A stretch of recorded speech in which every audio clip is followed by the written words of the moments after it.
Dallas Icon here, and we're going over Worlds Collide, NXT versus NXT UK. This is basically the NXT version of Survivor Series, since they don't actually do a Survivor Series. We have 6 matches on the card, 1 pre-show match, 5 regular matches, just like a normal NXT takeover. So let's get right into it and talk about the very first match. So for the first match of the night was the pre-show match. It was Mia Yim versus Kaylee Ray, the NXT UK Women's Champion. And I find it a little disrespectful that the NXT UK Women's Champion had to wrestle on the pre-show.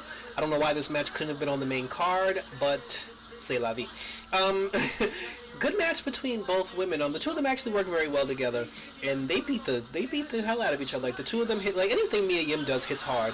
And Kaylee Ray, like she's a tough for lack of a better term, she's a tough cookie herself. She even did one of her swanton dives off the top rope onto the floor. And it looked good. Like Mia Yim did did a sunset slip power driver, and like the crowd almost lost their ish, like over that.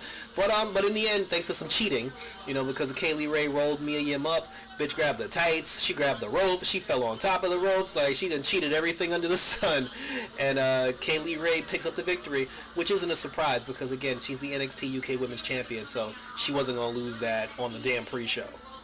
So the match that actually kicked off the show, Worlds Collide, was Finn Balor versus Dragunov. Yeah, I forgot that Balor is on NXT.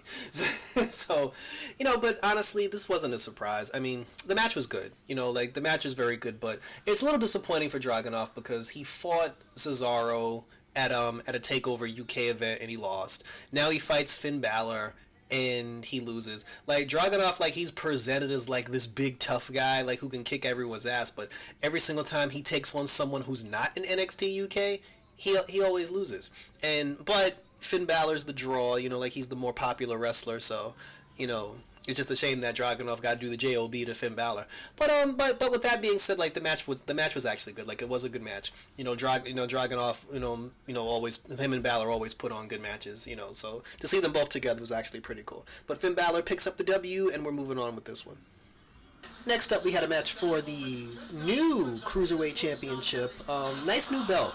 They got rid of those ugly purple straps, and they made the straps black. But it still has some purple in it. I guess that's because they still do 205 Live. Personally, I would have made the belt just black and gold, but that's me. So it's Jordan Devlin. I think that's his name. Devlin, Travis Banks, Gargoza, and Isaiah Swerve Scott. So, I was, in the end, like at the end of this match, short run for Gargoza because he lost the title. He lost the title to Devlin, and on one, I like that Devlin got the belt because it adds something to NXT UK. Like it gives them something a little bit more to do now, and now you can have cruiserweights come over to the United Kingdom to have matches with some of the UK guys. So I like the fact that they're sharing that belt. So I'm not mad that Devlin won the title. But I'm also, there's a part of me that's like, I wish like Swerve would have won the title. But then there's also a part of me that's like, you know what? I don't want him to be the Cruiserweight Champion. Like, I want to see him wrestle Adam Cole for the NXT Heavyweight title. Like, I don't want to... because to be honest, like, Swerve's too big for the Cruiserweight division in NXT. Like, he needs to be championship status.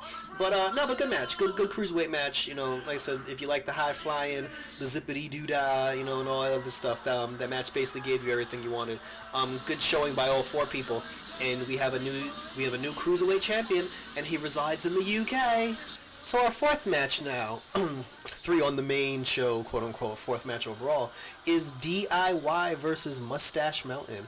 Mustache Mountain with their very odd and awkward entrance. DIY, they got their color scheme going, they got their brand new t-shirts, they got their theme music, which is Johnny Gargano's theme music, only without the lyrics, and both teams proceed to put on a very good wrestling tag team match. It wasn't, it wasn't DIY versus the Revival, but it was still a very good tag team match.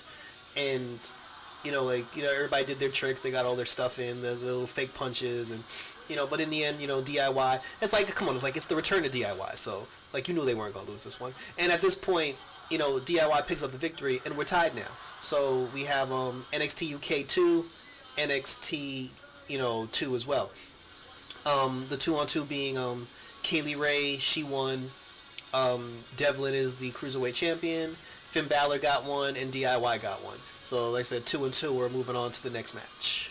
So, real quick, little interlude. Throughout the entire night, they were doing the thing that NXT always does, where they have a person, another wrestler, sitting out in the crowd, and they put the camera on the person, everybody cheers, and they allegedly watch the next match. They had Keith Lee and Mia Yim do it. They had Matt Riddle and Pete Dunne and not the Forgotten Sons, the other boys, the grizzled old veterans. They had them in the crowd. It was a theme throughout the night where like random people who weren't wrestling, aside from Mia Yim, were in the crowd. So, so before the next match, they had I forgot who the dude was. They had a dude out in the crowd, and then they put the camera, and then they showed the other side of the arena, and they put the camera on Dakota Kai. Dakota Kai was the person who was supposed to be watching the next match, because the next match was the NXT Women's Championship match. And when they put the camera on Dakota Kai and they put her name on the lower third, Tegan Nox came out of nowhere and proceeded to beat the flames out of this chick's ass. And I'm here for it. The two of their feud has actually been very good. It kind of reminds me of it's almost like they're the female DIY, just without the ring, without the matches, like without the historic tag team matches, but their storyline basically kind of mirrors like Gargano and Ciampa. So, but I like whenever the women mix it up and it's believable and it's serious, because when the two of them go at it, you honestly believe that the two of them hate each other and want to kill each other. And in wrestling, that's all you want. Like, you don't want the silliness, you don't want the goofy shit. Like, you just want you want to believe that this is some real shit. And kudos to both girls, because so far they've made me believe that this feud is some real shit, and I'm loving every minute of it. So next we had the women's NXT Championship match, which was Toni Storm versus Rhea Ripley. And I have to be honest, this match was kind of a letdown. It was very short. The match was shorter than I thought it was, and for Toni Storm, it just wasn't. It just never seemed like Toni Storm got into it. Maybe because of the time frame, whatever. It kind of just, because Bianca Belair was. Well, first of all, let's just get this out the way. The damn pay-per-view is supposed to be Worlds Collide, and it's supposed to be Worlds Collide, and you got two girls from Australia who basically represent NXT UK. Like, I don't care that Rhea Ripley is the NXT Women's Champion. I'm always gonna view her as an NXT UK person. So we had like two UK talents going for the US like NXT title, and because Bianca Belair is basically the number one contender, it just seemed like, okay, let's just get to that. Let's just blow by Toni Storm real quick and just get to let's just get to Bianca Belair versus Rhea Ripley. It's hard to care about Toni Storm, when that's the case, because everybody's basically just gonna be focused, like on the aftermath for Takeover Portland. But if the whole point was for Rhea Ripley to beat a credible person, so Rhea Ripley will look good, then they accomplished that goal, because Rhea looked like $1 million busting Tony ass. After that, Bianca Belair, I guess she took Dakota Kai's seat in the audience, because again, she's the challenger. The two of them basically looked at each other, was talking shit to each other. Bianca was clapping up a storm, and I am looking forward to Takeover Portland, and I actually hope that the Bianca Belair does win that title. So I guess in a sense, it's good that she fought Toni Storm first, because usually whenever a person wins the championship, 9 times out of 10, they always win their first title defense. So I was just like, well, Bianca's not going to win because she's going to be the first title defense. It turns out that her first title defense ended up being against Toni Storm instead. So there is a chance that Bianca Belair could actually win this title come Takeover Portland. And our final match of the evening, it was the Imperium versus the Undisputed Era with Adam Cole's baby. And, typical. The entrances were very typical. I mean, you have the astute, proper, English. Well, they're not English, but the foreigners that come in with their neat posture and their hands behind their back, and then you got like the rowdy Americans. being loud, talking trash, throwing punches in the air.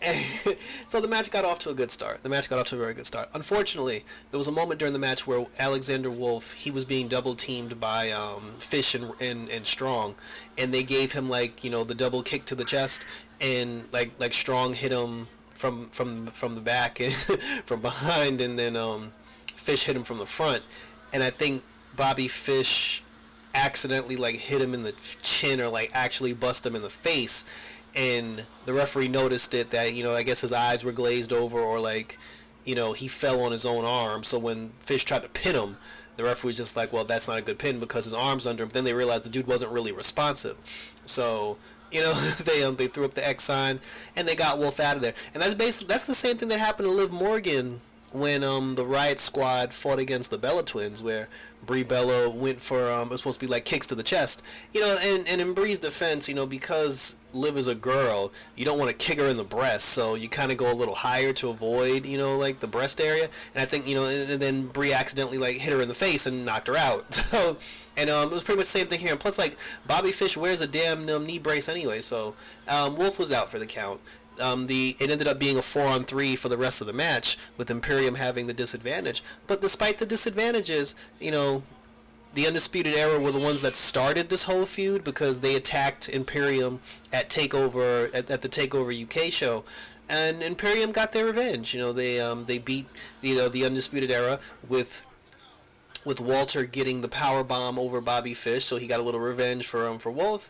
And Imperium stands tall, and the Undisputed Era, the prophecy is beginning to crumble. You know, they've already lost the North American title, they've lost to Imperium, and I'm pretty sure whoever wins the tag team Dusty Rhodes Classic match, who gets a shot at the tag team champions, the Undisputed Era, they're most likely going to take the belts off of them when that happens as well. So yeah, so that was it. Good solid pay-per-view. I mean, it wasn't like a magical special. It didn't have like that special pay-per-view feeling, but it was definitely like a good show. It was more. It kind of felt like a glorified house show, you know. But it was, like I said, it was still a good event. I enjoyed it. The final score is, you know, it's tied. You know, there were 6 matches. NXT, you know, both won 3. UK won 3. So we have Kaylee Ray, Devlin, and the Imperium getting the 3 victories for UK, and for NXT, Rhea Ripley, who's foreign. Who else got the victories? DIY got picked up a victory, and we got one more victory. Who was the other victory? Oh, and Finn Balor. And Finn Balor picked up the victory.